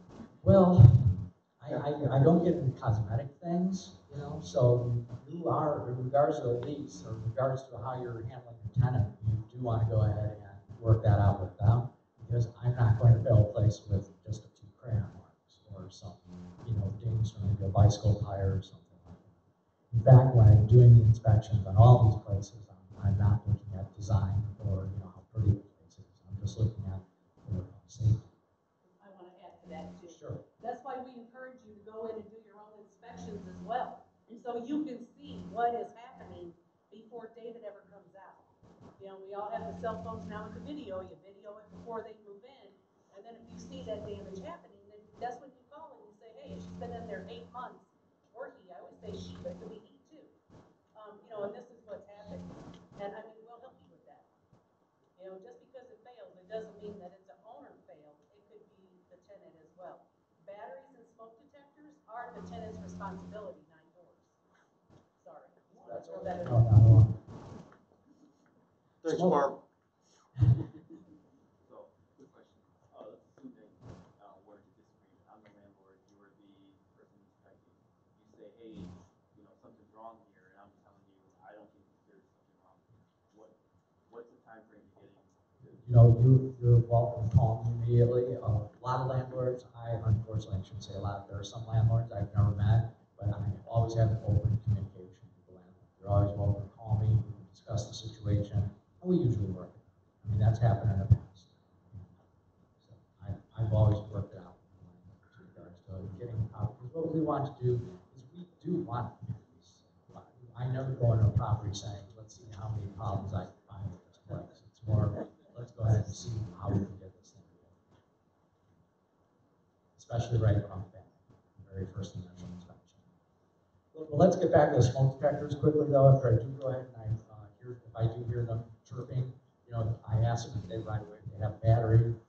The inspection letter that I sent, their inspection letter, that would be on the annual. I asked them, I said, you know, it says right on there, did you check your smoke detectors? If they do, they'll scramble the battery, and I'll go ahead and get the smoke detector. Otherwise, I just move on.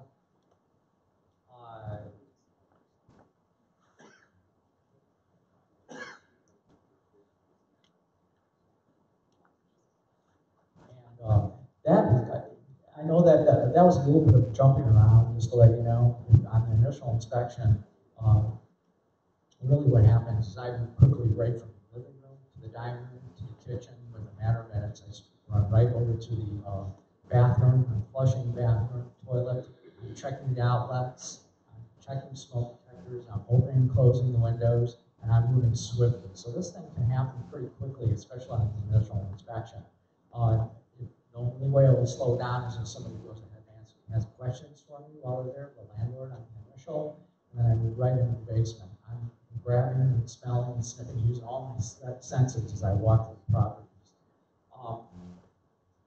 So a couple of good links for you to have is the HUD.gov link, and then also this Housing Choice Voucher Program. And then the last link is actually to a manual that you can actually download yourself, a PDF. It's quite thick in regards to the inspections. You can, you know, kind of look at it if you have any questions yourself. But those are the basic things that I'm looking for. I had a presentation that was much longer than this, and I whittled it down and I whittled it down because I didn't want to bore you with everything. Because most of the time, the inspections and initials, well, let me just back up a little bit. The inspections and initials, when I go ahead and I get that request for tenancy, I will go ahead and call the landlord as soon as possible. I don't want it to sit on the desk. I want to go ahead and get that inspection going as soon as possible. When I go ahead and I call you, as I go back and I ask you a little bit about the property, I'm going to go ahead and set that inspection up. You know, as soon as I call you back and we talk about that. So you've done some of the paperwork, and I go ahead and I give you a call, and everybody wants to know about rent reasonableness. I have a computer software program that HUD makes me use, and I have to go ahead and plug in all the information that was on the request for tenancy. Additionally, the software program asks for what other amenities are available. And I'm looking for values. I'm looking for, is there a washer and dryer connection? Do you supply a washer? Do you supply a dryer? Is there a dishwasher? Is the air conditioner a wall unit? Is the air conditioner central air conditioning? And are there ceiling fans? You know, there are a lot of strange things, you know, that go into it. And I plug in that information and all the information in regards to the request for tenancy. And it kicks me out.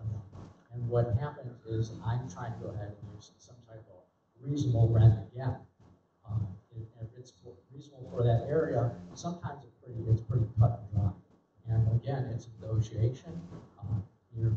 As Barb said earlier, you can ask anything you want, but it could get stopped maybe at what the tenant can actually afford. You may be actually asking for 12. She can only afford 9. Well, I'm going to go through the whole rent reasonable steps anyway. And I will call you back and say, well, she can only afford 9. You know, can you live with it? And if you can live with it, go ahead and set the inspection. It's never been read.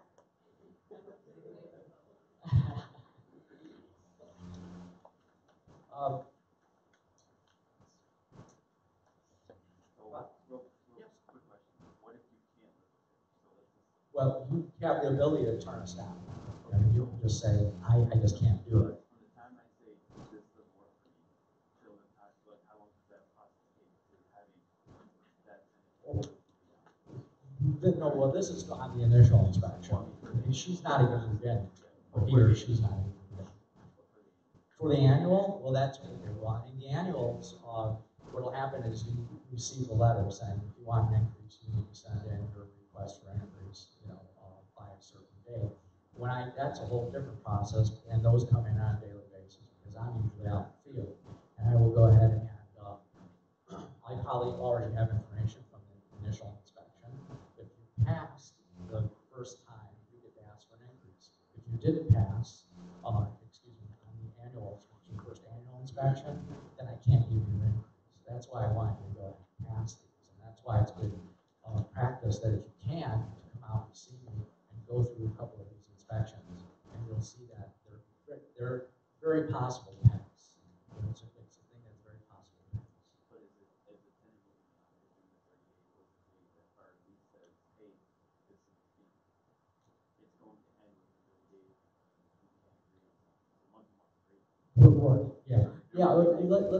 Let's hypothetically, let's say that you ask for a certain amount of dollars, and I cannot find a comp store, it's not working, and you want a $200 increase, but we can only give you a $75 increase or a $50 increase, and you're just like, I just can't do it with this property for whatever reason it may be. Then at the end of that lease, we are done with her. You're going to end it. He or she needs to find someplace else if they want to keep the voucher. I had a question about, on your right, handicap accessibility, like wheelchair ramps, wider doorways, is that considered a reason that someone might get higher rent in a unit? I do not see any. Never saw anything in the software program that there was a spot for that. No, I never saw anything. So that won't increase it. It won't increase the value.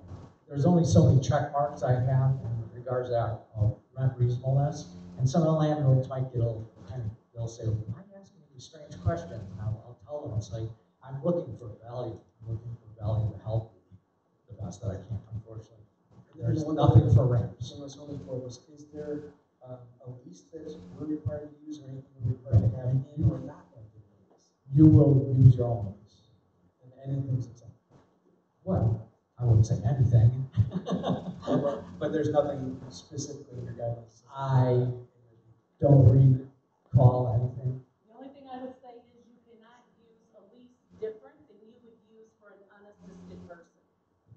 Yeah, it has to be the same lease. And if you don't have one, we have one. We have a lease that landlords use too.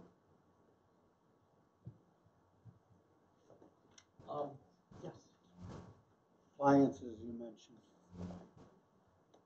Is there a number difference with and without appliances, like say basic stove, refrigerator, supplied or not supplied? What would be the dollar difference? Sure. I run in a situation where somebody is absolutely giving nothing, for the property. Property is basically a box, with some running water and some electric, and somebody else on the neighborhood or some of the other comps in the neighborhood maybe come in where the other landlords are supplying everything. And they say, well, I heard that so-and-so is getting so much money. The problem is that I can't put a dollar value on each one of those appliances because it's an algorithm that does it. Okay. So, and I don't know how that algorithm works. And then if the tenant destroys the refrigerator, like doesn't keep it clean, the door gaskets get damaged, stove, igniters get plugged from boilovers, burnt food, landlord's responsibility or tenant's responsibility? Well, no, I mean, if they go in there and they never clean the stoves and the refrigerators, yeah. On the annual, you're coming in a year later, the stove don't light. Yeah. Whose responsibility? Well, if it's clean, then it's the landlord's. Now, the situation too is regards to the inspection. I'm glad you brought that up. If I do an initial inspection and there's no stove or refrigerator and the landlord is not supplying it, and the tenant is bringing in their own stove and refrigerator, HUD just requires me to call the tenant up and let them know, it passed. We had a great inspection. You're supplying your own stove, you're supplying your own refrigerator, but it's still getting inspected, and you need to take care of it. It needs to function properly. It needs to have the knobs, you know, you can't have it, if you bring it in clean, start off on a good start, and make sure there's no grease. Usually what happens, grease is gonna go ahead and clog everything up, and it's not gonna work properly. You know, so that would be something that. With everybody that is issued a voucher, they have family obligations that they have to follow.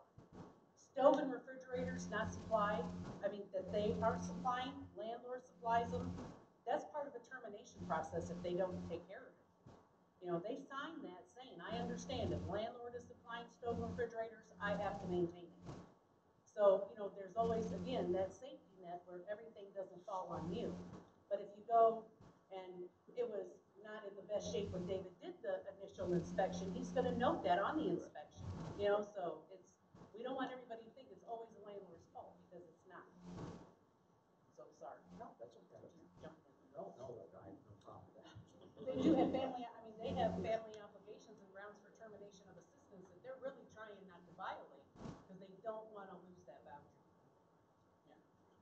And that goes in regards to the property in general. If you know you have a property that is spick and span, I'm so in tune to the properties out there and not the names, you know, or the people that live in them. You know, but when I drive by a property, I can tell you how many bedrooms they have and what the place was like when I moved into it. When somebody moved into it, and they're moving in a place where you've done all the woodwork, you painted it, the carpeting is in great shape. You know, it's spick and span. It's ready to go. It's really a nice place.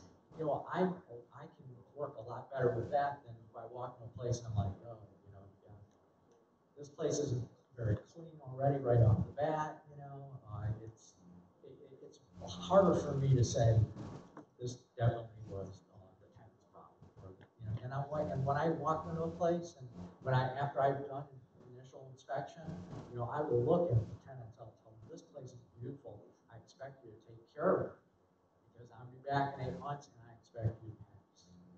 And so I do go ahead and try to help them along a little bit in regards to what I expect of them. You know, so I don't let it's not always the landlord's fault. Yes. So I got something that's optional, like an air conditioner, you said, when you go through a landlord would have to provide that. Say there is an air conditioner on the property and it stops working, do you have to get it back up and running, or what if you want to say, hey, I don't have the money for an air conditioner, it doesn't have air conditioning anymore? I know it's kind of not nice too, but.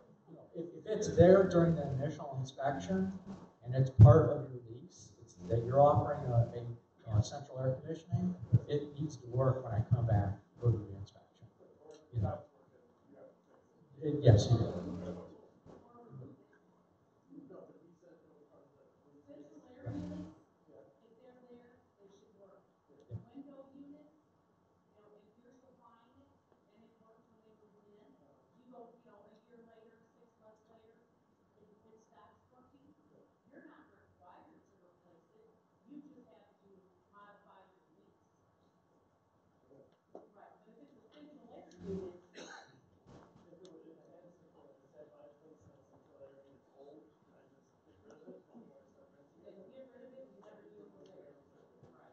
Yeah, I would definitely get rid of it. Less confusion. You talk about both the outside and the inside unit, the boiler and the furnace has to come out too, or just the outside unit? I'm sorry? For central air, there's 2 units, one's in the furnace and one's outside. Just removing the outside unit, the condenser unit outside is all you need to do. It's there, we never knew it was there. Right.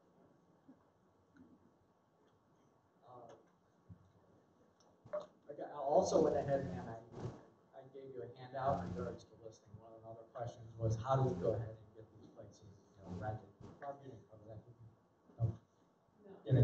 Okay. Well, what we have is we have a book that we have a Trigger Environment, and I went ahead and handed everybody out a property listing sheet. So if you have something that you want to help you get rented out, you can fill that out. You can go ahead and fax it to us. You can email it to us. That's one way to start. And after Barb has a briefing, people will go ahead and go to that book, and they come to our office, you know, on a regular basis and say, "Can I look at the book?" They need to have a voucher, you know, through the Hammond Housing Authority. Another place, the obvious places are most landlords are on Craigslist. Say, "Hey, you know, I'm accepting Section 8 or housing choice vouchers. You know, if you're signed, you have to sign out front, same thing. Section 8 housing choice vouchers are acceptable, or you'll consider them or something to that degree. You know, so you have to be a little bit creative in regards to marketing, but you always feel like you know, call us up, but even if you have time to go ahead and fill something out, call us up and I'll even put a vote for it. And I always try to go ahead and keep the office informed with regards to some new things that may be coming on the market, or a new apartment complex, or a new landlord that has something for us. And the reason being is I'm not always in the office to take these phone calls, so they'll get the phone calls. You know, and someone say I can't find whatever they might be looking for in a certain area, and they'll have that. They'll have that.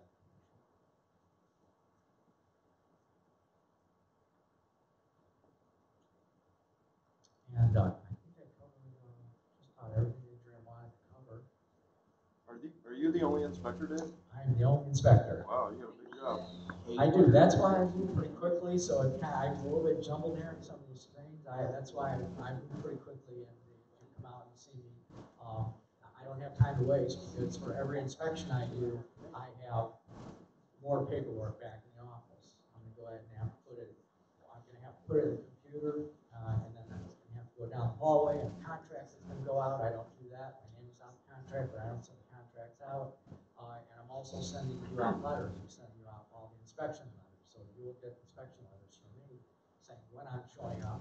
And that's also too, if you have a problem where you're like, I need to go to that first inspection, I need to go to that first annual inspection, and you can't make it, call me up. We'll go ahead and we'll work something out so that, you know, maybe we can find a day where you can be there. Yes, sir.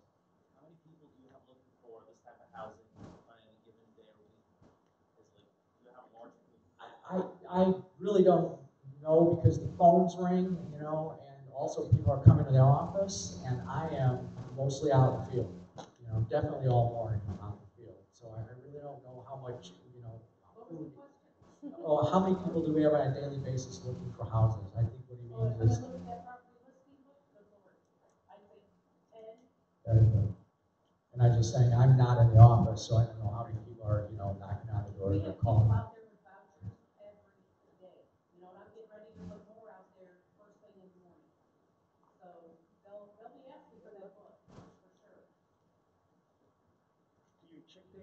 Water quality? The water quality, if I turn on the water and it's running and it's rusty, I'll run it and hopefully hope it's not going to be rusty anymore. Maybe it's been vacant for a while. I've never really had a water quality issue myself. Are you thinking on each Chicago? Again, no, I have not had a water quality issue.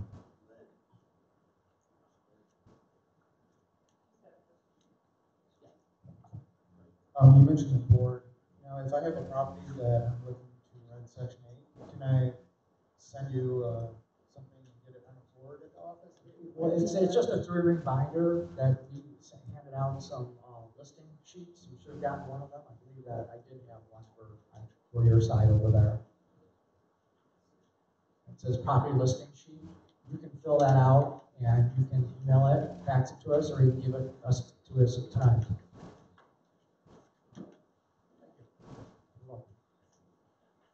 Yes. You don't have to have a closet, you can put in the bedroom? No. Yeah. No, it doesn't.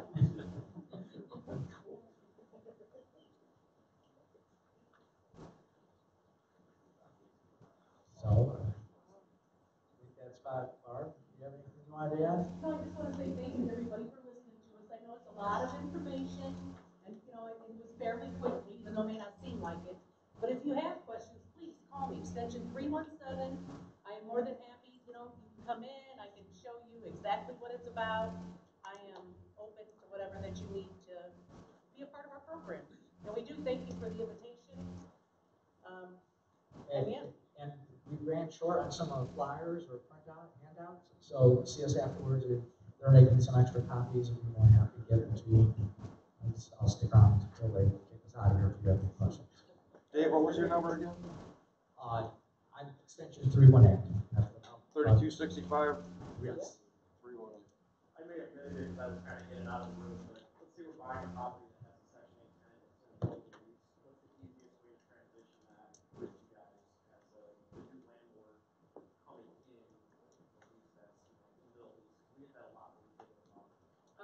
can write out that lease. And then when the lease is up, then you can start fresh. But, well, that's not necessarily true though, because it's gonna have a contract start date. So when the contract start date is, that's when the lease should start too. So should we come to you before we close on the property? Yes. Let you know we're buying it? Yes. And then see if there's any issues or anything? Sometimes we don't know until months later. And then the new owner is saying, well, where's my money? Well, you gotta go to the old owner because we've been sending it to them. We weren't notified. Does You know. the lease have to be assigned to the new owner? No, it does not, no. All we ask for, closing, you know, something that shows you're the owner. You're gonna do the W-9 for the tax purposes. Who do you want the checks sent to? Where do you know, who you authorize them to sign contracts? I mean, it's really not a lot of paperwork. It is for us, but not for you. Yeah.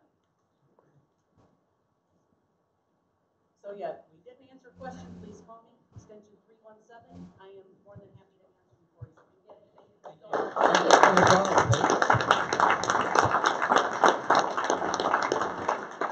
Was that helpful? Yeah. Anyone confused? Yes. Okay. Call me, call me.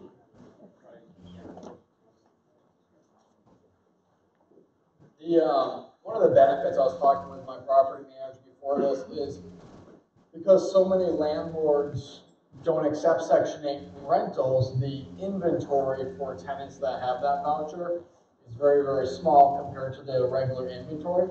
So once they find a place, they tend to stay. How much money do you save keeping tenants year after year and you don't have those turnover costs? So that's huge. Let's go to the deals. And then remember, if you have a deal, we have a deal table. It's going to be back there.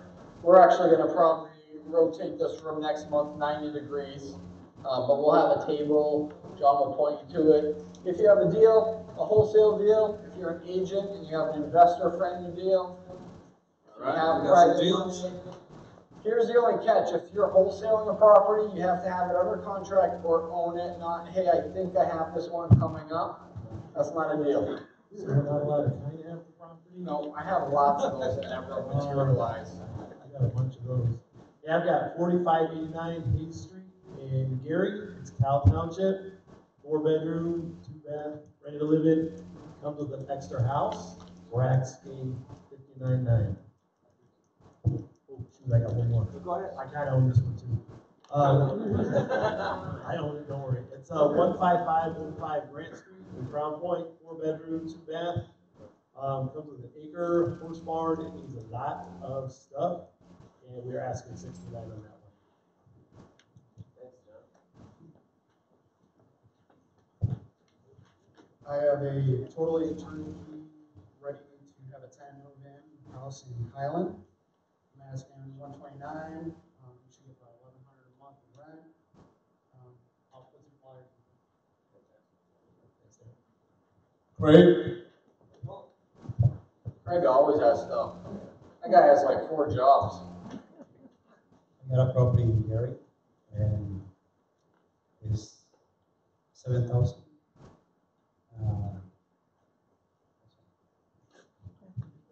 Jeez, come on. I got 2 bundle packages. I got 3 properties here in Gary, all turnkey. They're grossing $2,400 a month in rent, verifiable rents with leases. That package is $105. They're all newly rehabbed. Well, 2 are newly rehabbed, and 1 is in really good condition. And that's for $105K for those 3. There's another bundle deal, 2 in Gary. 1 doesn't need any work, in perfect condition. Those 2 will be $55K for both. Got any more, Craig? No.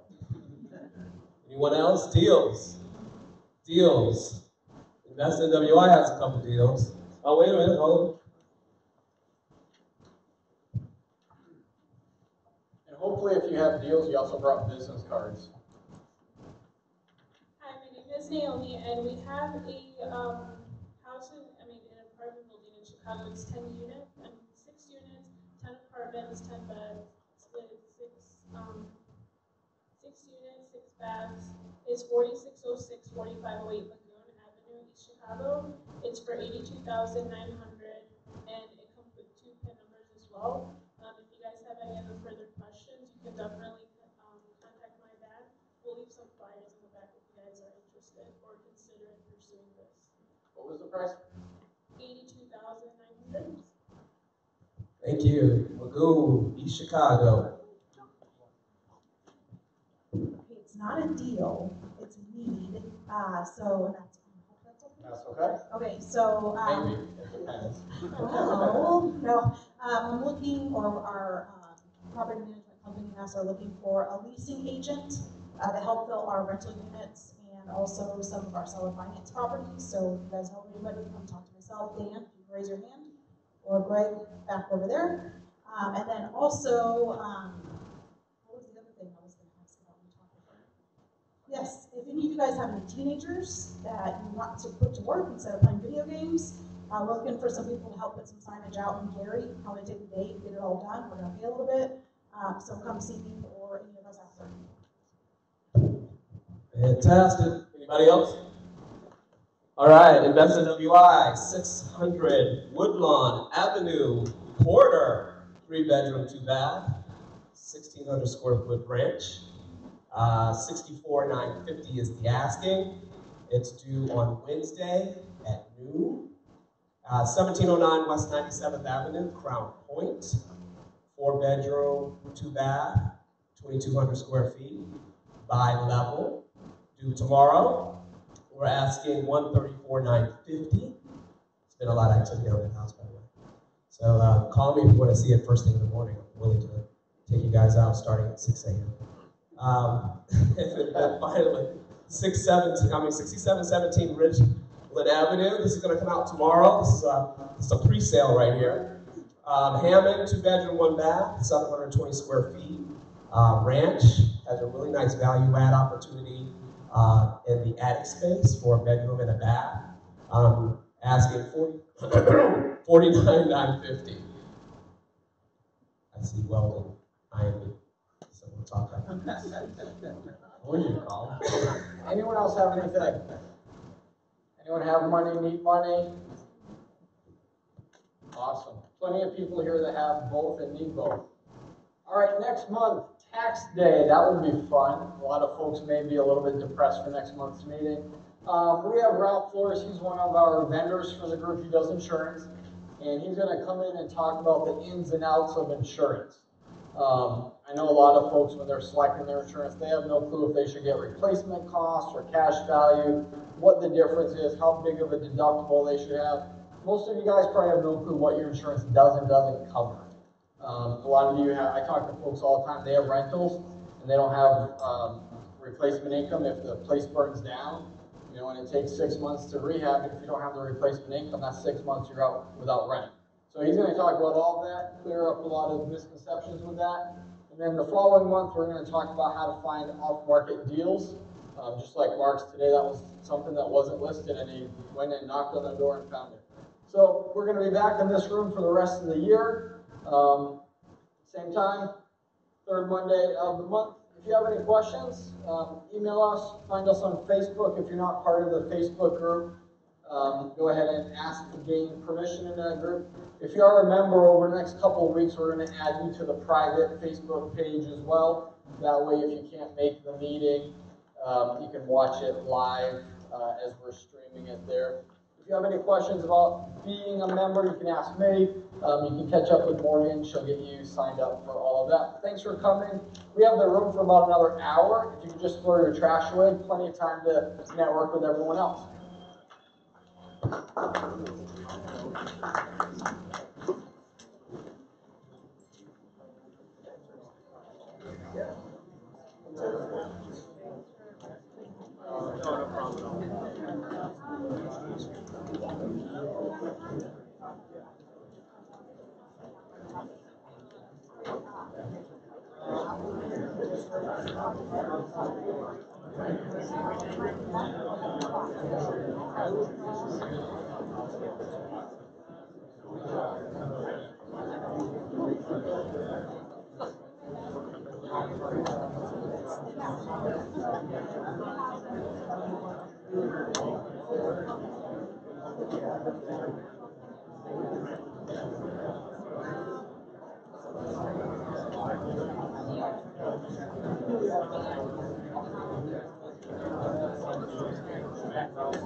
closet, new students are good.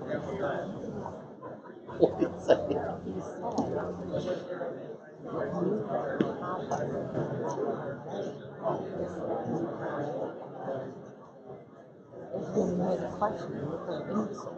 No. So, only you actually don't need a closet.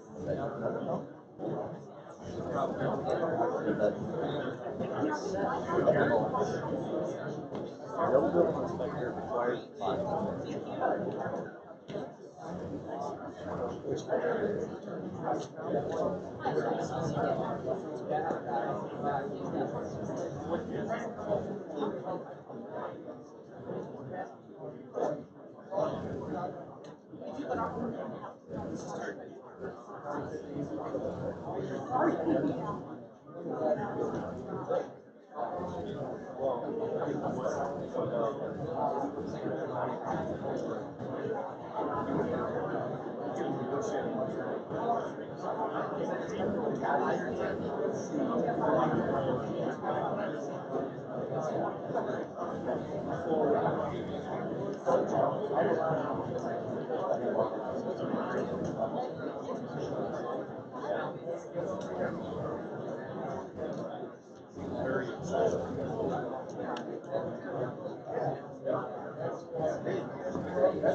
Why does Brad look like Santa Claus?